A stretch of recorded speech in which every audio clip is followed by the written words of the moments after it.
Welcome to our ஆன்மீக களஞ்சியம் channel. இன்னைக்கு நம்ம பார்க்க போகிறது தெய்வத்தின் குரல் 7ஆம் பாகம் 5ஆம் அத்தியாயம் கோ சம்ரக்ஷணம்.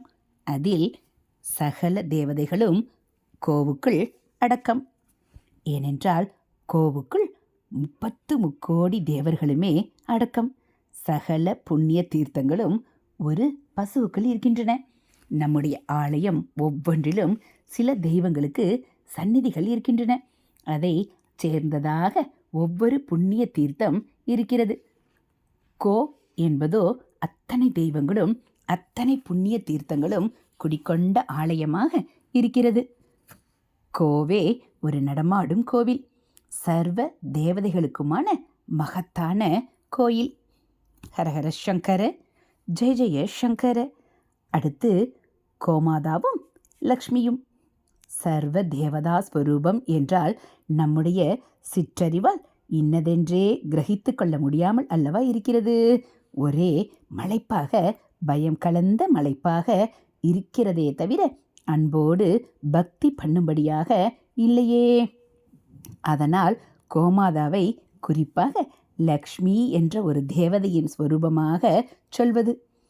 அமரகோசம் என்கிற சமஸ்கிருத நிகண்டுவில் அகராதியில் லக்ஷ்மியின் பல பெயர்களை சொல்லும்போது லோகமாதா, லோகஜனனி என்னும் 2 பெயர்கள் சொல்லி இருக்கிறது. கோமாதா அந்த லோகமாதாவே. கோமாதாவை லக்ஷ்மி என்கிறது ஒரு பக்கம், அவளை லக்ஷ்மியின் வாசஸ்தானமாக சொல்வது இன்னொரு பக்கம். லக்ஷ்மிக்கு வாசஸ்தானங்கள் 5.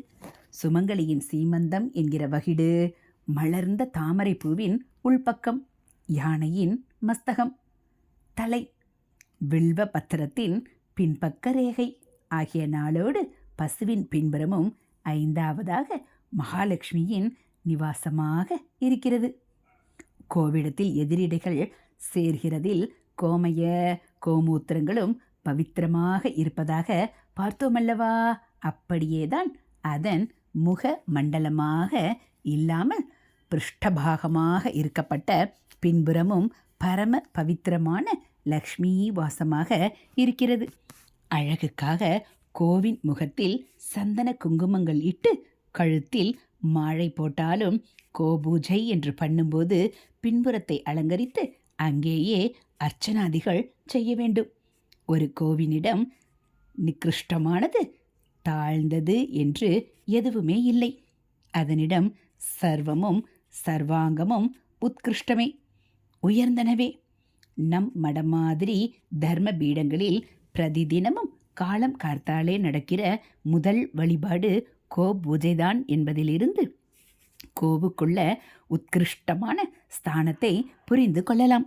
பசுவை விட யானை எவ்வளவோ பெரியதாக இருந்தாலும் கோபூஜைக்கு அப்புறம்தான் கஜபூஜை.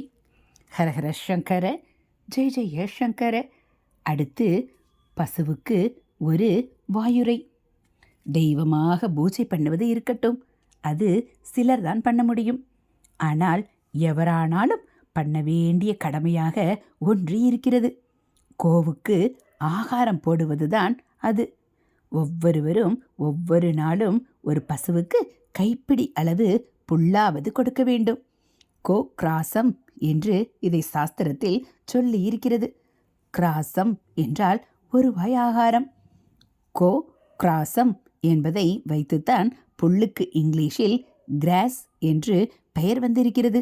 திருமூலர் திருமந்திரத்தில் பிரதிதினமும் ஜீவர்கள் செய்ய வேண்டிய கடமைகளில் ஈஸ்வரனுக்கு ஒரு பச்சிலை, அதாவது வில்வ பத்திரமேனும் அர்ச்சிப்பது, ஒரு கைப்பிடியாவது ஆகாரம் பிச்சை போடுவது ஆகிய 2க்கும் நடுவில் கோக்ராசம் கொடுப்பதையும் சொல்லி இருக்கிறார்.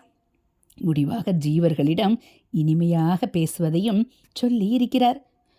யாவர்க்குமாம் இறைவர்க்கொரு பச்சிலை, யாவர்க்குமாம் பசுவுக்கொரு வாயுரை, யாவர்க்குமாம் உண்ணும் போதொரு கைப்பிடி, யாவர்க்குமாம் பிறருக்கு இன்னுரைதானே.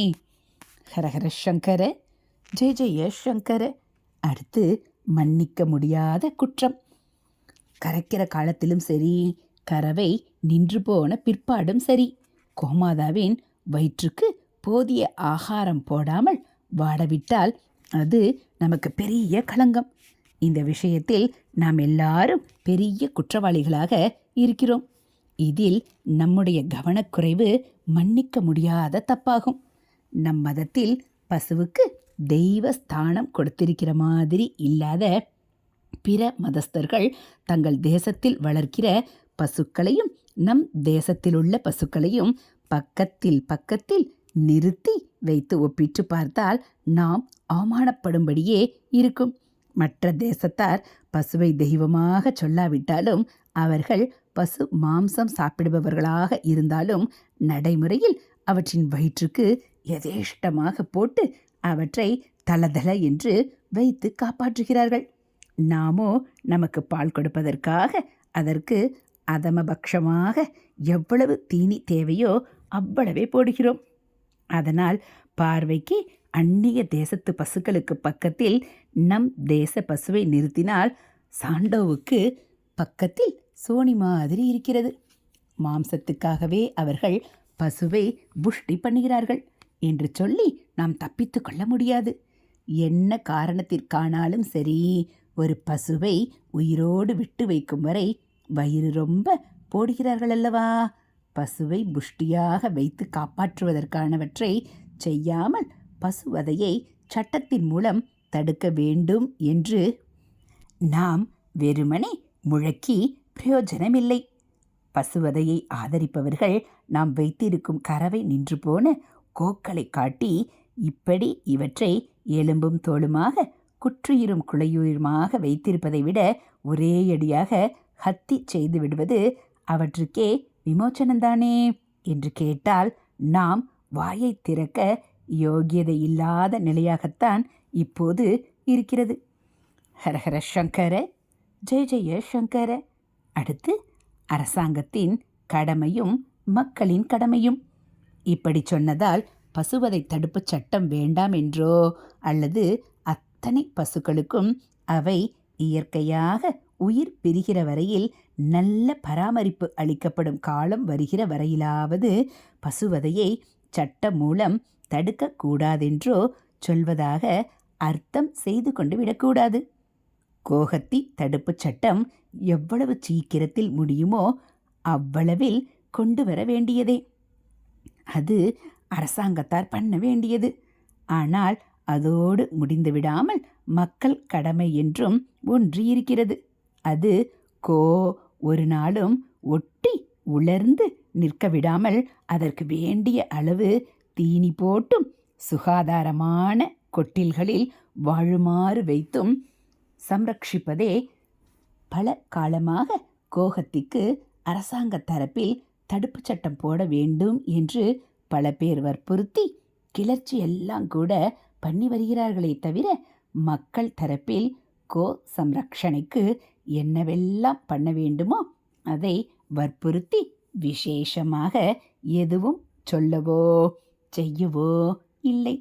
இந்த விஷயத்தில் நானே என் கடமையை சரிவர பண்ணவில்லை. நம் கடமை என்ற இந்த அம்சத்தை அழுத்தி எடுத்து காட்ட வேண்டுமென்றுதான் எதிர்த்தரப்பாரின் குற்றச்சாட்டிலும் நியாயமில்லாமல் இல்லை என்று சொன்னேன். மொத்தத்தில் அரசாங்க சட்டம் அவசியம்தான்.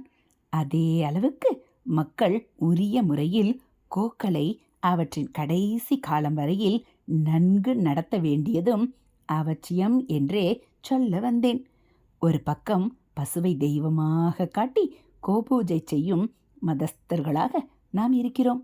இன்னொரு பக்கம் மாம்சத்துக்காகவும் தோலுக்காகவும் ஏராளமான கறவை நின்ற கோக்களை ஹத்திக்கு அனுப்பி கொண்டும் இருக்கிறோம். அல்லது அவற்றை வயிறு வாடி வதங்கி நசியுமாறு வைத்திருக்கிறோம்.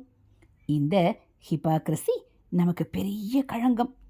தானாக உயிர் பிரிகிற வரையில் கோக்களை நல்லபடி வைத்து காப்பாற்றாத வரையில் நம்மை ஹிந்துக்கள் என்று சொல்லிக் கொள்வதற்கே லாயக்கில்லை. ஹரஹர சங்கர, ஜெய ஜெய சங்கர. ஹரஹர சங்கர, ஜெய ஜெய சங்கர. மகா பெரியவா சரணம். இதுபோல் தெய்வத்தின் குரல் பகுதிகளை நீங்கள் தினந்தோறும் கேட்கணும் அப்படின்னா மறக்காமல் நம்ம சேனலை சப்ஸ்கிரைப் பண்ணுங்கள். கூடவே பெல் ஐக்கானை கிளிக் பண்ணி ஆளுங்கிற பட்டனையும் அழுத்திடுங்க. நம்ம சேனலில் வரக்கூடிய தெய்வத்தின் குரல் பகுதிகள் எல்லாம் உங்களுக்கு பிடிச்சிருந்தா ஒரு லைக்கும் கமெண்ட்டும் கொடுத்து உங்களுக்கு தெரிஞ்சவங்களுக்கும் ஷேர் பண்ணுங்கள். ஹரஹர சங்கர ஜெய ஜெய சங்கர, ஹரஹர சங்கர ஜெய ஜெய சங்கர. மகாபிரிவாச்சரணம்.